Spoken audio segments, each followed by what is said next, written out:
2 ದಿವಸ ನಮ್ಮ ಮನೇಲಿ ಉಳಿದ್ರು. ಬೆಳಿಗ್ಗೆ ಜಾಮ್ ಇಟ್ಟಿದ್ವಿ, ಮಲ್ಬೆರಿ ಜಾಮ್ ಮತ್ತು ಚಿಲ್ಲಿ ಜಾಮ್ ಅಂತೆ. ಡಾಕ್ಯುಮೆಂಟ್ಸು ನಮ್ಮ ಬರ್ಡ್ ಸೈಡ್ ಚಿಲ್ಲಿ ಮತ್ತು ಅದಕ್ಕೆ ನಾವು ಆ್ಯಪಲ್ ಸೇರ್ತೀವಿ. ಯಾಕಂದರೆ ಡಾಕ್ಯುಮೆಂಟ್ಸು ರೆಡ್ಡಲ್ಲಿ ಪೆಕ್ಟಿನ್ ಇಲ್ಲ, ಅದಕ್ಕಾಗಿ ಅವಾಗ ಅವ್ರು ಜಾಮ್ ತಿಂದಾಗ ನನಗೆ ಕೇಳಿದ್ರು do you have red card ಅಂತ. ನನಗೆ ಆಶ್ಚರ್ಯ ಆಯಿತು. ರೆಡ್ ಕಾರ್ಡ್ ಅಂದರೆ ಏನು, ಡೇಂಜರಾ ಏನು ಅಂತ ಕೇಳಿದೆ. ಆಗ ಅವ್ರು ಹೇಳಿದ್ರು ಜರ್ಮನಿನಲ್ಲಿ ನಾವು ಯಾರೋ ಒಬ್ರು ಹೋಮ್ ಮೇಡಲ್ಲಿ ಥಿಂಗ್ಸ್ ಮಾಡಿದರೆ ಅಥವಾ ಒಂದು ಪ್ರಾಡಕ್ಟ್ ಮಾಡಿದ್ರೆ ನಾವು ತಿನ್ನಲ್ಲ, ಅದಕ್ಕೆ ಒಂದು ಕಾರ್ಡ್ ಬೇಕು, ಹೆಲ್ದಿ ಕಾರ್ಡ್. ಯಾರು ಅದನ್ನು ತಯಾರು ಮಾಡಿದ್ದಾರೆ ಅವ್ರಿಗೆ ಒಂದು ರೆಡ್ ಕಾರ್ಡ್ ಬೇಕು ಅಂತ. ನಿಮಗಿದೆಯಾ ಅಂತೇಳಿ ನನಗೆ ಆ ಕಾನ್ಸೆಪ್ಟೇ ಹೊಸದು. ನಾನು ಕೇಳಿದೆ ಇದು ಏನಿದು ಅಂತ. ಆಗ ಅವ್ರು ಹೇಳಿದ್ರು ನಮ್ಮಲ್ಲಿ ಸರ್ಕಾರ ಒಂದು ಕಾಮನ್ ಫೆಸಿಲಿಟೀಸ್ ಅಂತ ಮಾಡಿರ್ತಾರೆ, ಆ ಸೆಂಟರಿಂದ ಏನು ಪ್ರಾಡಕ್ಟ್ ಉತ್ಪನ್ನ ಆಗುತ್ತೆ ಅಲ್ಲಿಂದಲೇ ಜನ ತೆಗೆಯೋದು ಒಂದು. ಆಗ ನನಗೆ ಆಶ್ಚರ್ಯ ಆಯಿತು. ನಾವೇನೋ ಗೊತ್ತಿಲ್ಲದೆ ಇದಕ್ಕೆ ಅಪ್ಲೈ ಮಾಡಿದ್ವಿ. ಸೊ ಆ ಕಾಮನ್ ಫೆಸಿಲಿಟಿ ಸೆಂಟರ್ ಇವತ್ತು ನಮಗೆ ಬರ್ತಾ ಇದೆ, ಒಂದು ಒಳ್ಳೆಯ ಅವಕಾಶ ಆಯ್ತಲ್ಲ ಅಂತ. ಇದು ಸೆಂಟ್ರಲ್ ಗೌರ್ಮೆಂಟ್ ಒಂದು ಪ್ರೋಗ್ರಾಮ್. ಇದರಲ್ಲಿ ಯಾರೆಲ್ಲ ನಿಮ್ಮ ಜನರಲ್ಲಿ ಒಂದು 10-20 ಜನನೋ 100 ಜನನೋ ಮಿನಿಮಮ್ 250 ಇದೆ. ಅದರಲ್ಲಿ ಒಳ್ಳೆ ಅವಕಾಶ. ನಿಮ್ಮ ಊರಿಗೆ ಒಂದು ಎಂಪ್ಲಾಯ್ಮೆಂಟ್ ಕ್ರಿಯೇಟ್ ಆಗುತ್ತೆ, ನಿಮ್ಮ ರಾ ಮೆಟೀರಿಯಲ್ಸ್ ಹಾಳಾಗೋದಿಲ್ಲ. ಈ ಎಕ್ಸಾಂಪಲ್ ನಾನು ಕೊಡಗದು ಕೊಡ್ತೀನಿ.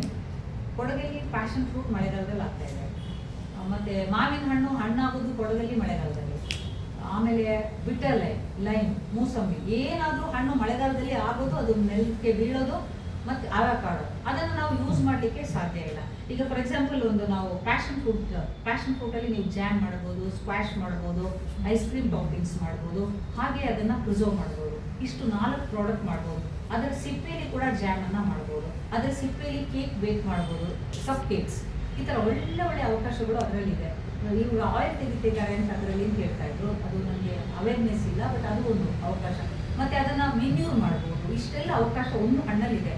ಈಗ ಈ ಒಂದು ಹಣ್ಣನ್ನು ನಾವು ಪ್ರಿಸರ್ವ್ ಮಾಡೋದು ಹೇಗೆ? ನಮ್ಮ ಮನೇಲಿ ಸಾಧ್ಯ ಇಲ್ಲ. ಎಷ್ಟು ದೊಡ್ಡ ಫ್ರಿಡ್ಜ್ ಇರುತ್ತೆ ನಮ್ಮ ಮನೇಲಿ? ಒಂದು ಸಣ್ಣದು. ಫ್ರೀಸರ್ ಇದ್ರೂ ಒಂದು ಫ್ರೀಸರ್, ಅದ್ರ ಮೇಲೆ ಇಲ್ಲ. ಹಾಗೆ ಈ ಕಾಮನ್ ಫೆಸಿಲಿಟಿ ಸೆಂಟರ್ ಆದಾಗ ಫ್ರೀಸರ್ ಇರುತ್ತೆ. Freezing is the best technology in food. ಈಗ ನಮ್ಮ ಮನೆಗೆ ಗೆಸ್ಟ್ಗಳು ಬರ್ತಾರೆ. ಮಾವಿನ ಹಣ್ಣು ಸೀಸನಲ್ಲಿ ನಾವು ಮಾವಿನದು ಸಾರೇ ಮಾಡಿಬಿಟ್ಟು ಅದನ್ನು ಫ್ರೀಸ್ ಮಾಡಿಬಿಡ್ತಿರ್ತೀವಿ. ಅದಕ್ಕೆ ಏನು ಕೆಮಿಕಲ್ ಹಾಕಲ್ಲ. ಮಾವಿನಕಾಯಿ ಹಸಿ ಸಿಗುತ್ತೆ, ಉಪ್ಪಿನಕಾಯಿ ಹಾಕಿ ಫ್ರೀಸ್ ಮಾಡಿರೋದು. ಫ್ರೀಸಿಂಗ್ ಟೆಕ್ನಾಲಜಿಲಿ ಕೆಮಿಕಲ್ ಯೂಸ್ ಮಾಡಲ್ಲ. ಅದು ತೆಗೆದಾಗ ಫ್ರಿಡ್ಜಲ್ಲಿ ಇರೋ ಪ್ರಾಬ್ಲಮ್ ಇದೆ, ಇನ್ನೇನು ಮಾಡೋಕ್ಕಾಗಲ್ಲ ಅಷ್ಟಕ್ಕೆ. ಬಟ್ ಗೆಸ್ಟ್ ಬಂದಾಗ ಈಗ ಇವತ್ತು ಬರ್ತಾರೆ, ಬೆಳಿಗ್ಗೆ ಅದನ್ನು ತೆಗೆದಿಟ್ಬಿಟ್ರೆ ಸಾಕು, ಈ ಮಧ್ಯಾಹ್ನಕ್ಕೆ ರೆಡಿಯಾಗಿ ಸರ್ವ್ ಮಾಡ್ಬೋದು. ನೀವು ನಿಮಗೆ ಫುಡ್ಡಲ್ಲಿ ಇಂಟ್ರೆಸ್ಟ್ ಇದೆ, ಕೃಷ್ಣಗಿರಿಗೆ ಒಂದ್ಸರಿ ಹೋಗಿ. ಕೃಷ್ಣಗಿರಿ ತಮಿಳ್ನಾಡು. ಕೃಷ್ಣಗಿರಿನಲ್ಲಿ ಫುಡ್ ಪ್ರಾಸೆಸಿಂಗ್ ಮಾಡಿದ್ದಾರೆ. ಅದು ಸೋಲಾರ್ ಎನರ್ಜಿನಲ್ಲಿ ತುಂಬ ಚೆನ್ನಾಗಿ ಮಾಡಿದ್ದಾರೆ. ಅಲ್ಲಿ ಹೇಗೆ ಅಂತ ಹೇಳಿದ್ರೆ ಈಗ ಆಲ್ಫೋನ್ಸೋ ಮ್ಯಾಂಗೋ, ಪೈನಾಪಲ್ಸ್ ಏನು ರೈತರು ಬೆಳೆದ್ರು ಒಂದು ಕ್ಲಸ್ಟರ್ ಮಾಡ್ಕೊಂಡಿದ್ದಾರೆ, ಆಲ್ಫೋನ್ಸೋ ಮ್ಯಾಂಗೋ ಕ್ಲಸ್ಟರ್. ಆ ವ್ಯಾನ್ ಹೇಗೆ ಫೆಸಿಲಿಟೀಸ್ ಇದೆ ಅಂತ ಹೇಳಿದ್ರೆ ರೈತರ ಹೊಲಕ್ಕೆ ಆ ವ್ಯಾನ್ ಹೋಗಿ ಬರುವಷ್ಟರಲ್ಲಿ ಕಟ್ಟಿಂಗ್ ಶಾಪಿಂಗ್ ಎಲ್ಲ ಆ ವ್ಯಾನಲ್ಲಿ ಆಗಿ ಬಂದ್ಬಿಡುತ್ತೆ. ಆ ಟೈಮಿಂಗ್ಸು ವೇಸ್ಟ್ ಮಾಡಲ್ಲ ಅವರು. ಮತ್ತೆ ಅವರು ಯೂರೋ 2 ಮಾಡಿದ್ದಾರೆ. ಅಲ್ಲಿ ಒಂದು ತೊಟ್ಟು ನೀರು ಕೂಡ ಹಾಳು ಮಾಡದೆ ಅದನ್ನು ಯೂರೋ 2 ಮಾಡಿದ್ದಾರೆ. ಮತ್ತೆ ವೇಸ್ಟನ್ನು ಫುಡ್ಸ್ ಮಾಡಿದ್ದಾರೆ, ಡಾಗ್ ಫುಡ್ಸು, ಆ ಥರ ಎಲ್ಲ. ಒಂದ್ಸರಿ ನೀವು ವಿಸಿಟ್ ಮಾಡಿ ಕೃಷ್ಣಗಿರಿ.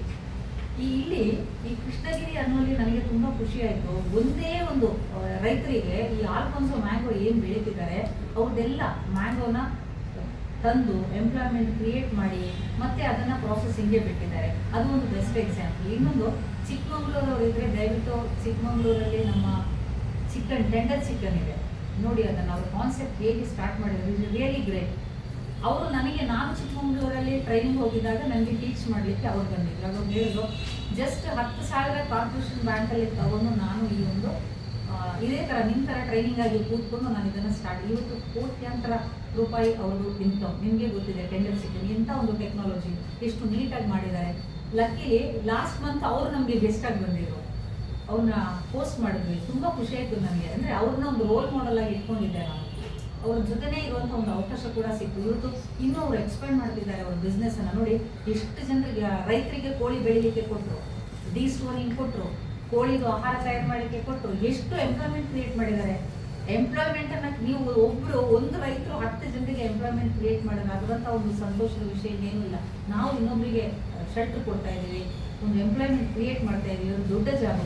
ಅದಕ್ಕೆ ತುಂಬ ಜನರಿಗೆ ರೈತರಲ್ಲಿ ಒಂದು ಅಸಮಾಧಾನ, ಏನೋ ರೈತರು ಅಂತ. ನನಗನ್ಸುತ್ತೆ ರೈತರು ಒಂಥರ ಪ್ರೌಡ್ ಅಂತ ಹೇಳಿ. ಖಂಡಿತವಾಗ್ಲು ಎಷ್ಟು ಚೆನ್ನಾಗಿ ಯಾವುದೇ ಒಂದು ಮುಲಾಜಿಲ್ಲಿ ಎಷ್ಟು ಜನರಿಗೆ ಉದ್ಯೋಗಾವಕಾಶವನ್ನು ನೀಡ್ತಾ ಇದ್ದಾರೆ. ನೀವು ಆ ಚಿಕ್ಕಮಂಗ್ಳೂರು ಅವ್ರದ್ದು ಒಂದು ಟೆಂಡರ್ ಚಿಕ್ಕಂದು ಒಂದು ನೋಡಿ, ಈ ವೆರಿ ನೈಸ್ ಅವ್ರದ್ದು ಒಂದು ನೋಡಿ. ಈ ತರ ಈ ಕ್ಲಸ್ಟರ್ ಡೆವಲಪ್ಮೆಂಟ್ ನಿಮ್ಮ ಊರಲ್ಲಿ ಯಾರಾದ್ರೂ ಸ್ಟಾರ್ಟ್ ಮಾಡಿದ್ರೆ ನಿಮ್ಗೆ ತುಂಬಾ ಅವಕಾಶಗಳು ಇದರಲ್ಲಿ ಸಿಗುತ್ತೆ. ಹೀಗೆ ನಾವು ಕೊಡಗಲ್ಲಿ ಒಂದು ಹನಿ ಪಾರ್ಕ್ ಮಾಡಬೇಕು ಅಂತಿದ್ದೀವಿ. ಯಾಕೆಂತ ಹೇಳಿದ್ರೆ ಹನಿ ನಾವು ಕೊಡಗಲ್ಲಿ ಬಂದ್ರೆ ಒಂದು ಹನಿ ಬಗ್ಗೆ ಪೂರ ಒಂದು ಇನ್ಫಾರ್ಮೇಶನ್. ಹನಿ ನಿಮ್ಗೆ ಗೊತ್ತಿದೆ, ಯಾವತ್ತು ಹನಿ ಬೀಸ್ ನಿಂತು ಹೋಗುತ್ತೋ ಅವತ್ತು ನಾವು ಯಾರು ಊಟ ಮಾಡೋಕ್ಕಾಗಲ್ಲ ಅನ್ನಮ್ಮ. ಅಂದ್ರೆ ಎಕೋಸಿಸ್ಟಮ್ ನಿಂತು ಹೋಗುತ್ತೆ, ಪಾಲಿನೇಷನ್ ಇರೋದೇ ಇಲ್ಲ ಜನರಿಗೆ. ಹೀಗಾಗಿ ನಮ್ಗೊಂದು ಗೆಸ್ಟ್ ಬಂದಿದ್ರು. ಗೆಸ್ಟ್ ಮಗಳು ನಮ್ಗೆ ಹಸು ಇದೆ, ಹಸು ದನ ಎಲ್ಲ ಇದೆ. ದಾಟುವಾಗ ಕೌಡಂಗ್ ಇದೆ, ಕೌಡಂಗ್ ಒಂಥರ ಬೆಕ್, ನಾನು ಅಲ್ಲಿ ದಾಟೋದಿಲ್ಲ ಅಂತ ಹೇಳಿದ್ರು.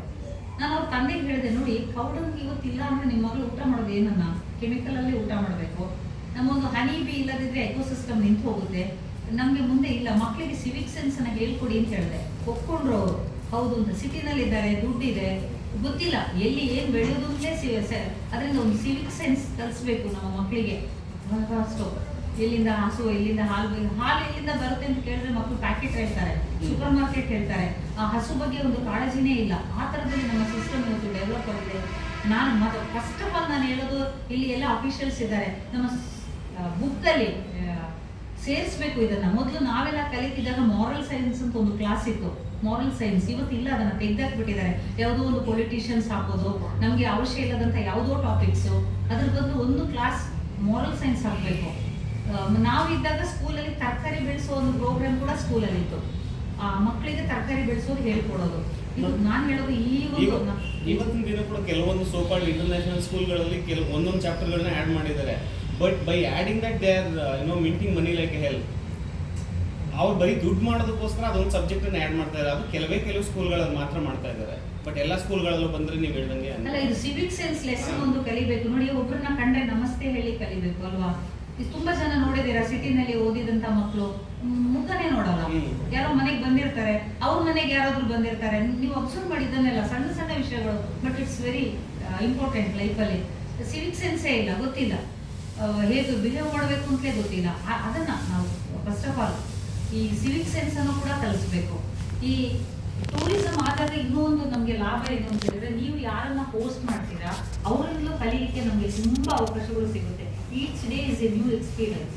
ಒಬ್ರು ಮಶ್ರೂಮ್ ಗ್ರೋವರ್ ಬರ್ತಾರೆ, ಒಬ್ರು ಫ್ಲೋರಿಸ್ಟ್ ಬರ್ತಾರೆ, ಆಮೇಲೆ ಒಬ್ರು ನಿಮಗೆ ಒಡೆಸಿ ಡ್ಯಾನ್ಸರ್ ಬರ್ತಾರೆ, ಒಬ್ರು ಆಡಿಟಿಂಗ್ ಅವ್ರು ಬರ್ತಾರೆ. ಈ ತರ ಪ್ರತಿಯೊಬ್ರು ಎಲ್ಲರಿಗೂ ಒಂದು ಡಾಕ್ಯುಮೆಂಟ್ರಿ ಮಾಡ್ಕೊಂಡು ಇಟ್ಕೋಬಹುದು.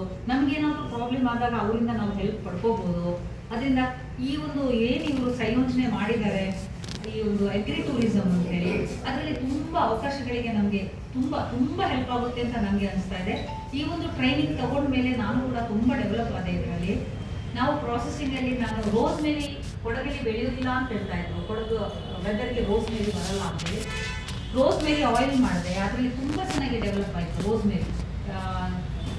ಮತ್ತೆ ಪ್ರತಿಯೊಬ್ರು ಇವತ್ತೇ ಗೂಗಲಲ್ಲಿ ನೋಡಿ ಕಿಚನ್ ಹರ್ಬ್ಸ್ ಅಂತೇಳಿ ಕನಿಷ್ಠ ಒಂದೊಂದು ಪಾಟಲ್ಲಿ ನೀವು ಹೇಗೂ ಫ್ಲವರ್ಸ್ ಬೆಳೆಸ್ತೀರಾ, ಆಗ 2 ಪಾಟಲ್ಲಿ 2 ಗಿಡ ಪಾಲಿನೇಷನ್ಗೆ ಈಸಿ ಆಗುತ್ತೆ ಅಂತೇಳಿ ಒಂದೇ ಗಿಡ ಬೆಳೆಸಬೇಡಿ. ಒಂದು ಪಾಟಲ್ಲಿ 2 ಗಿಡ ಬೆಳೆಸಿ, 2 ಪಾಟಲ್ಲಿ ಒಂದೊಂದು ಗಿಡ ಹಾಕಿ, ಅವಾಗ ಪಾಲಿನೇಷನ್ಗೆ ಈಸಿ ಆಗುತ್ತೆ. ಈಗ ಒಂದು ದಿವಸ ಮಿಂಟು ಸುಮ್ಮನೆ ಬೆಳಿಗ್ಗೆ ಎದ್ದು ಟೇಬಲಲ್ಲಿ ಈಗ ಬುಕ್ಕಲ್ಲಿ ಬರೆದಿದ್ದಾರೆ ಹೇಗೆ ನಮ್ಮ ಲೈಫ್ ಕೂಡ ಡೆವಲಪ್ ಆಗುತ್ತೆ ಈ ಟೂರಿಸಮ್ ಇಂದ ಅಂತ ಹೇಳಿ. ಬೆಳಿಗ್ಗೆ ಎದ್ದಾಗ ನಾವು ಯೋಗ ಕ್ರೌಡನ್ನು ಹೋಸ್ಟ್ ಮಾಡ್ತಾ ಇದ್ದೀವಿ, ಯೋಗ ಪೀಪಲ್ ಅಂತ. ಇಲ್ಲಿ ಮೈಸೂರು ಗೋಕುಲಂಗೆ ಬರ್ತಾ ಇದ್ರು. ಅವರ ಹಾಲಿಡೇಸಲ್ಲಿ ನಮ್ಮ ಮನೆಗೆ ಬರೋದು. 7 o'clockಗೆಲ್ಲ ನಿದ್ದೇನೆ ಅವರು ಅಷ್ಟೇ. ಆಮೇಲೆ ಬೆಳಿಗ್ಗೆ ಬೇಗ ಎದ್ದೇಳೋದು. ನಮ್ಗೆ ಹೋಸ್ಟ್ ಮಾಡಲಿಕ್ಕೆ ಯಾವ ಪ್ರಾಬ್ಲಮ್ ಇಲ್ಲ, ನಾನ್ ವೆಜ್ ಇಲ್ಲ, ಆಲ್ಕೋಹಾಲ್ ಇಲ್ಲ, ತುಂಬಾ ಈಸಿ. ಆ ಕಾನ್ಸೆಪ್ಟ್ ಕೂಡ ನಿಮ್ಗೆ ಇದರಲ್ಲಿ ಡೆವಲಪ್ ಮಾಡ್ಬೋದು. ಒಂದು ಯೋಗ ಸೆಂಟರು, ಮತ್ತೆ ಹಸುವಿನ ಸಗಣಿಯಿಂದ ಬೆರಣಿ ಮಾಡಿ, ನಿಮಗೆ ಗೊತ್ತಿದೆ ಅದರಲ್ಲಿ ಅಗ್ನಿಹೋತ್ರಿ ಮಾಡೋದೆಲ್ಲ ತುಂಬಾ ಒಳ್ಳೆಯದು ಹೆಲ್ತಿಗೆ. ಅದನ್ನ ಸಣ್ಣ ಸಣ್ಣ ಕಾನ್ಸೆಪ್ಟ್, ಇದಕ್ಕೆ ಯಾವುದು ದುಡ್ಡೇ ಖರ್ಚಿಲ್ಲ. ಅಗ್ರಿ ಟೂರಿಸಂ ಅಲ್ಲಿ ಜನ ಬರ್ತಾರೆ. ಹಸುದು ಹಾಲು ಕರೆಯುವಾಗ ಅವ್ರನ್ನ ಒಂದ್ಸರಿ ಕರ್ಕೊಂಡು ಹೋಗಿ, ಹಸುಗೊಂದ್ಸರಿ ಡೈಲಿ ನೀವು ರೊಟ್ಟಿ, ನಮ್ಮಲ್ಲಿ ಹಸು ಮನೆ ಒಳಗಡೆನೆ ಬಂದ್ಬಿಡುತ್ತೆ. ಒಂದೊಂದ್ಸರಿ 12 ರೊಟ್ಟಿ ಬೇಕು, ಇಲ್ಲಾಂದ್ರೆ ಚಪಾತಿ ಬೇಕು, ಹೋಗೋದೇ ಇಲ್ಲ ಮನೆಯಿಂದ, ಕರೆಯುತ್ತೆ. ಅದಕ್ಕೆ ಅಭ್ಯಾಸ ಆಗಿದೆ. ಆ ತರ ಒಂದು ಹ್ಯಾಬಿಟ್ ಮಾಡ್ಕೊಳ್ಳಿ. ಆಗ ನೋಡಿ, ಗೆಸ್ಟ್ಗಳು ಬಂದಾಗ ಅವರಿಗೆ ಒಂದು ರೊಟ್ಟಿ ಕೊಡಿ ಅಂತ ಹೇಳಿದ್ರೆ ಖುಷಿ ಆಗುತ್ತೆ. ನಿಮ್ಗೆ ರೊಟ್ಟಿ ಕೊಡ್ಲಿಕ್ಕೆ ವೇಸ್ಟ್, ಪೇಮೆಂಟ್ ಮಾಡಿ, ಒಂದು ರೊಟ್ಟಿಗೆ 10 ರೂಪಾಯಿ ಅಂತ ಹೇಳಿ ತೆಗಿತಾರೆ, ಕೊಡ್ತಾರೆ. ಮೀನಿದೆ ಕೆರೆಯಲ್ಲಿ, ಅದಕ್ಕೆ ಪಾಪ್ಡ್ ರೈಸ್, ಕುರಿ ಪ್ಯಾಕೆಟ್ ಇಟ್ಕೊಳ್ಳಿ ನಿಮ್ಮ ಮನೆಯಲ್ಲಿ, ಬೈ ಮಾಡ್ತಾರೆ. ನಾನು ಒಂದೇ ಹೇಳ್ಕೊಡ್ತೀನಿ, 1 ಪೈಸಾನು ಲಾಸ್ ಮಾಡ್ಕೊಳ್ಬೇಡಿ. ಟೂರಿಸಂ ಎಲ್ಲ ದುಡ್ಡಿರೋರೇ ಬರೋದು. ನಿಮ್ಮ ದುಡ್ಡು ಖರ್ಚಾಗಬಾರ್ದು, ನಿಮ್ಮ ದುಡ್ಡು ಹಾಗೆ ಉಳಿಬೇಕು. ಅದಕ್ಕೆ ಅಂತ ಕಾನ್ಸೆಪ್ಟನ್ನೇ ನೀವು ಮಾಡಬೇಕು. ಕೆರೆಗೆ ಮೀನಿಗೆ ಒಂದು ಕರೆಕ್ಟ್ ಟೈಮಲ್ಲಿ ಫೀಡ್ ಮಾಡ್ಕೊಂಡು ಹೋಗಿ, ನಾಯಿನ ಕರ್ಕೊಂಡು ಹೋಗಿ ಜೊತೆಗೆ. ಅದು ಫೀಡ್ ಮಾಡೋ ಟೈಮ್ಗೆ ಕರೆಕ್ಟ್ ಮೀನು ಬಂದೇ ಬರುತ್ತೆ. ಖುಷಿ ಆಗುತ್ತೆ ಎಲ್ರಿಗೂ ಆ ಮೀನು ನೋಡಿದಾಗ. ಈ ತರ ಮತ್ತೆ ಎಲ್ಲದಕ್ಕೂ ನಾನು ಅದೇ ನಿಮ್ಗೆ ಮತ್ತೆ ಮತ್ತೆ ಹೇಳ್ತಾ ಇದ್ದೀನಿ, ನಿಮ್ಮ ದುಡ್ಡು ಖರ್ಚು ಮಾಡಬೇಡಿ, ಅವ್ರ ದುಡ್ಡು ಖರ್ಚು ಮಾಡಿ. ಈಗ ಎಲ್ಗೋ ವಾಕ್ ಕರ್ಕೊಂಡು ಹೋಗ್ಬೇಕು, ನಿಮ್ಮ ಕೆಲಸದವ್ರಿಗೆ ಹೇಳಿ ಇಷ್ಟು ದೂರ ವಾಕ್ ಕರ್ಕೊಂಡು ಹೋಗ್ಬೇಕು, ಈ ಚಾರ್ಜ್ 200 ರುಪೀಸ್ ಇದೆ. ನಿಮ್ಮ ಕೆಲಸದವನ ಜೋಬಿಗೆ 200 ರುಪೀಸ್ ಬಂತ, ನಿಮ್ಗೆ ಹೇಗೂ ಸ್ಟೇಯಲ್ಲಿ ದುಡ್ಡು ಬರುತ್ತೆ, ಈ ಕೆಲಸದವನಿಗೂ ದುಡ್ಡು ಬಂತು.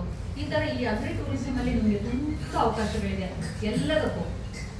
ಮತ್ತೆ ಗಿಡಗಳು ಸಣ್ಣ ಸಣ್ಣ, ಈಗ ನಾವು ಮೊನ್ನೆ ಪುತ್ತೂರಿಗೆ ಒಂದು ಜಾಗಕ್ಕೆ ಹೋಗಿದ್ವಿ, ಪುಷ್ಪಲತಾ ಅಂತ ಹೇಳಿ 4500 6000 ಗಿಡ ಇದೆ. ಲೋಟಸ್ ನಿಂತ್ಯ ವಾಟರ್ ಪ್ಲಾಂಟ್ ಬೆಳೆಸಿದ್ದಾರೆ. ಅವರ ಹವ್ಯಾಸ ನೋಡಿ ತುಂಬಾ ಖುಷಿ ಆಯ್ತು. ನಾವು ತಗೊಂಡ್ವಿ ಬಂದು. ಈಗ ಅಲ್ಲಿ ನೋಡಿ ಒಂದು 5 ಜನರಿಗೆ ಅವರು ಉದ್ಯೋಗ ಕ್ರಿಯೇಟ್ ಮಾಡಿದ್ದಾರೆ. ಅಲ್ಲಿ ಒಂದು ಮೈಕ್ರೋ ಇಷ್ಟು ಸಣ್ಣ ಲೋಟಸ್, ನಾನೇ ಫಸ್ಟ್ ನೋಡಿದ್ದು. ಎಷ್ಟು ಸಣ್ಣದು ಅಂದ್ರೆ ಒಂದು ಸಣ್ಣ ಮೊಗ್ಗು ತರ, ಮಲ್ಲಿಗೆ ಮೊಗ್ಗು ತರ ಇದೆ. ಅದನ್ನೇ ಹಾಗೆ ನಾವು ನನ್ಗಂತೂ ಒಂದು ಐಡಿಯಾ ಬಂತು, ಇದನ್ನೇ ನಾನು ಮಾಡಿ ಗಿಡ ಮಾಡ್ಬೋದಲ್ಲ ಅಂತೇಳಿ ಸಣ್ಣ ಸಣ್ಣ ಪಾಟ್ಸಿಗೆ ಹಾಕಿ. ಹಾಗೆ ನೀವು ಏನು ಬೆಳಿತೀರಾ ನಿಮ್ದು ಅದನ್ನ ಒಂದು ಸಣ್ಣ ನರ್ಸರಿ ಮಾಡ್ಕೊಳ್ಳಿ, ಅದು ನಿಮಗೆ ಲಾಭದಾಯಕ ಆಗುತ್ತೆ. ಪ್ರತಿಯೊಬ್ಬರು ಬಂದವರು ಅದನ್ನ ತಗೊಂಡೇ ಇವತ್ತು ಇಂಡೋರ್ ಪ್ಲಾಂಟ್ಸ್ ಬಂದಿದೆ. ಈಗ ರೋಸ್ ಮೇರಿ ಮನೆ ಎದುರುಗಡೆ ನೀವು ಒಂದು ಪಾಟ್ ಇಟ್ಟರೆ ನಿಮಗೆ ವಾಸ್ತು ಕೂಡ ಮತ್ತೆ ಹೆಲ್ದಿ ಕೂಡ ಅದರ ಬ್ರೀಡ್. ಒಂದು ನೀಮ್ ಟ್ರೀ ಬೇರೆ ಅದ ಮತ್ತೆ ಒಂದು ಫ್ರೂಟ್ ಬೇ ಅಂತ ಮಾಡ್ಕೋಬೇಕು ನೀವು. ಈ ತರ ಅಗ್ರಿ ಟೂರಿಸಂ ಮಾಡೋರು ಒಂದು 10-20 ಹಣ್ಣು ಗಿಡಗಳನ್ನು ಹಾಕಿ. ಹಣ್ಣು ಗಿಡಗಳು ಏನು ಕಷ್ಟ ಇಲ್ಲ. ಇವತ್ತು ಈ ನವನೀತ್ ನರ್ಸರಿ ಅಂತ ಪುತ್ತೂರಲ್ಲಿ ತುಂಬಾ ಚೆನ್ನಾಗಿದೆ, ಮೈಸೂರಲ್ಲೂ ಇದೆ, ನಿಮ್ಮ ಕರ್ಸನ್ ಪಾರ್ಕ್ ಅಲ್ಲಿ ಒಳ್ಳೆ ಒಳ್ಳೆ ಪ್ಲಾಂಟ್ಸ್ ಇದೆ. ಅದನ್ನೆಲ್ಲ ತಗೊಂಡು ಹೋಗಿ ನೀವು ಒಂದು 10 ಗಿಡ ಪ್ಲಾಂಟ್ ಮಾಡಿ ಎಕ್ಸ್ಪ್ಲೇನ್ ಮಾಡೋದ್ರಲ್ಲೇ ನಿಮಗೆ ಒಂದು ಟೂರಿಸಂ ಆಗೋಗುತ್ತೆ. ಜಸ್ಟ್ ಅವ್ರನ್ನ ಕರೆಸಿ. ನಮ್ಮ ಇಲ್ಲಿ ಹರ್ಷ ಸರ್ ಅವರು ನಮ್ಮನ್ನ ಒಂದು ಟೂರಿಸಂ ಅಲ್ಲಿ ಕರ್ಕೊಂಡು ಹೋಗಿದ್ರು ಚಿಗುರು ಜಾಗಕ್ಕೆ. ಅಲ್ಲಿ ಹೋಗಿದ್ದಾಗ ಮೌತ್ ಫ್ರೆಶ್ನರ್ ಕೊಟ್ರು, ವನ ಹೋಗ್ಲಿ ಅಂತ ಅದ್ರ ಹೆಸರು ಅಂತ ಹೇಳಿದ್ರು. ಸಣ್ಣದು ಎಲ್ಲೋ ಇನ್ ಕಲರ್. ನಾನು ಹೇಳಿದೆ ಒಂದು 1000 ರೂಪಾಯಿ ಆದ್ರೂ ಪರವಾಗಿಲ್ಲ, ನನ್ಗೊಂದು ಗಿಡ ಬೇಕು ಅಂತ. ಆಗ ಅವ್ರು ಹೇಳಿದ್ರು ನಿಮ್ಮ ಹೊಲದಲ್ಲಿ ಬೇಕಾದಷ್ಟಿದೆ ಮೇಡಮ್, ಹೋಗಿ ಹುಡುಕಿ ಅಂತ ಹೇಳಿ. ನೋಡಿದ್ರೆ ನಮ್ಮ ಗದ್ದೆ ಸೈಡಲ್ಲಿ ಬೇಕಾದಷ್ಟು ಗಿಡ ಇತ್ತು. ಅದನ್ನ ಒಂದನ್ನ ತಿಂದ್ರೆ ಊಟ ಆಗಿ ಇಡೀ ನಿಮ್ಮ ENT ಡಿಪಾರ್ಟ್ಮೆಂಟ್ ಏನಿದೆ ನಿಮ್ಮ ಶರೀರದಲ್ಲಿ ಅದೆಲ್ಲ ಬಿಸಿ ಆಗೋದು. ನನಗೆ ಆಶ್ಚರ್ಯ ಆಯ್ತು. ಅದು ಇಲ್ಲಿ ತಿಂದಾಗ ಹಾಗೆ ಆಯ್ತು. ಮತ್ತೆ ಮಕ್ಕಳಿಗೆ ನಾವು ನಾಲಿಗೆ ತೊದಲಿದ್ರೆ ಅದೊಂದು 2 ಕೊಡ್ತಾ ಬಂದ್ರೆ ಡೈಲಿ ನಾಲಿಗೆ ಅದು ಸರಿಯಾಗುತ್ತೆ ಅಂತ ಹೇಳಿದ್ರು. ನೋಡಿ ನಮ್ಮ ಪ್ರಕೃತಿನಲ್ಲಿ ಎಂಥ ಅದ್ಭುತ ಅವಕಾಶಗಳಿದೆ ನೋಡಿ. ಒಂದು ಎಲೆ ಇದೆ, ಅದನ್ನ ಹಾಕಿದ್ರೆ ಜೆಲಿ ಆಗುತ್ತೆ, ಅದು ಗಟ್ಟಿ ಕಟ್ಟುತ್ತೆ, ಅದನ್ನ ಸ್ವೀಟ್ ಮಾಡ್ತಾರೆ. ಈ ತರ ನೀವು ಇವತ್ತು ನಿಮ್ಗೆ ಇಂಟರ್ನೆಟ್ ಇದೆ, ಗೂಗಲ್ ಇದೆ, ಯೂಟ್ಯೂಬ್ ಇದೆ, ಎಲ್ಲದರಲ್ಲಿ ಅವಕಾಶಗಳಿದೆ. ಒಂದ್ಸರಿ ಸರ್ಚ್ ಮಾಡಿದ್ರೆ ಸಾಕು, ಎಲ್ಲ ಬಂದ್ಬಿಡುತ್ತೆ. ಒಂದು 10 ಫಾರ್ಮ್ಗಳಿಗೆ ವಿಸಿಟ್ ಮಾಡಿ, ಅವ್ರು ಏನ್ ಮಾಡ್ತಿದ್ದಾರೆ ಅಂತ ಅಬ್ಸರ್ವ್ ಮಾಡಿ. ಈ ಅವಕಾಶಗಳನ್ನ ಒಂದೊಂದೇ ಪಟ್ಟಿ ಮಾಡ್ಕೊಂಡು ಹೋಗಿ. ಮತ್ತೆ ನಿಮ್ಗೆ ಈಗ ನಿಮ್ಮ ಮನೇಲಿ ಏನಿದೆ, ಫಾರ್ ಎಕ್ಸಾಂಪಲ್ ಕಾಫಿನಲ್ಲಿ ಮೆನಿ ಮೋರ್ ಕ್ಯಾನ್ ಹ್ಯಾಪನ್. ನಾವು ಎಷ್ಟೋ ಮಾಡ್ಬೋದು. ಈಗ ಒಂದು ಚಾಕ್ಲೇಟ್ ಅಲ್ಲಿ ನಾನು 10 ಥರದ ಕಾಫಿ ಚಾಕ್ಲೇಟ್ ಮಾಡ್ತೀನಿ.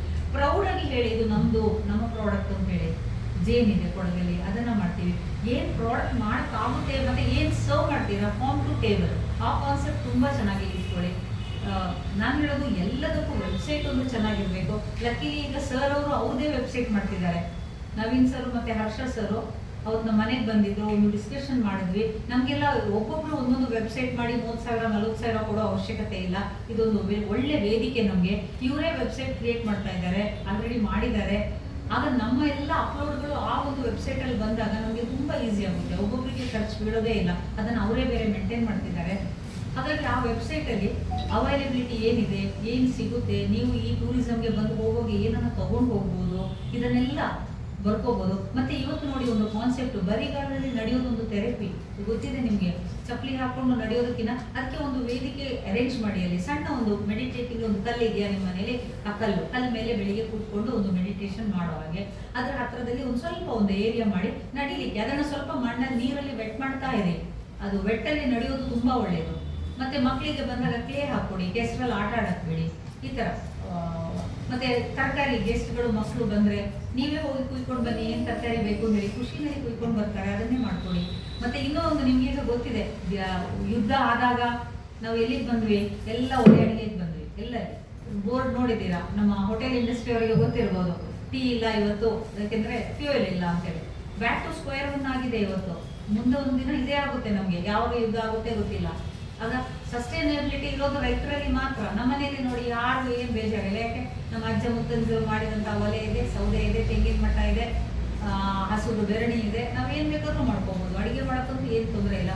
ಕೋವಿಡ್ ಆಗಿತ್ತು, ಕೋವಿಡ್ ಆದಾಗ ಯಾರು ಸಸ್ಟೈನ್ ಆದ್ರು ಹೇಳಿ? ಹಳ್ಳಿಯವರೇ. ತುಂಬ ಚೆನ್ನಾಗಿ ಏನು ಕಾಯಿಲೆ ಇಲ್ಲದೆ ಆರಾಮಾಗಿದ್ರು. ಸಕ್ಕರೆ ಇಲ್ದಿದ್ರು ಬದುಕ್ಬೋದು, ಎಣ್ಣೆ ಇಲ್ದಿದ್ರು ಬದುಕ್ಬೋದು. ನಾವು ಗೆಡ್ಡೆ ಗೆಣಸು ಬೇಯಿಸಿ ಆದರೂ ತಿನ್ಬೋದಲ್ವಾ? ಖಂಡಿತ ಸಸ್ಟೈನಬಿಲಿಟಿ ಇರೋದು ಹಳ್ಳಿನಲ್ಲಿ. ಅದರಿಂದ ಈ ಸರ್ಕಾರ, ನಾನು ಈಗ ನಮ್ಮ ಸರ್ ಇದ್ದಾರೆ, ಅವರಿಗೆ ಅದೇ ಹೈದರಾಬಾದಿಂದ ಅವ್ರಿಗೆ ಹೇಳ್ತಾ ಇದ್ದೀನಿ, ಸರ್ ಇದೇನು 3 ಬ್ಯಾಚ್ನ ಈಗ ಅವ್ರು ಆಲ್ರೆಡಿ ಮಾಡಿದ್ದಾರೆ. ಹರ್ಷ ಸರ್, ನಾವು ಏನು 3 ಜನ ಟ್ರೈನಿಂಗ್ ಮಾಡಿಸಿದ್ದಾರೆ. ಎಲ್ಲ ಒಬ್ಬೊಬ್ರು ಒಂದೊಂದು ಫೀಲ್ಡಲ್ಲಿ ತುಂಬ ಇಂಟ್ರೆಸ್ಟ್ ಇರೋರೇ ಇಲ್ಲಿ ಕಾಣ್ತಿದ್ದಾರೆ.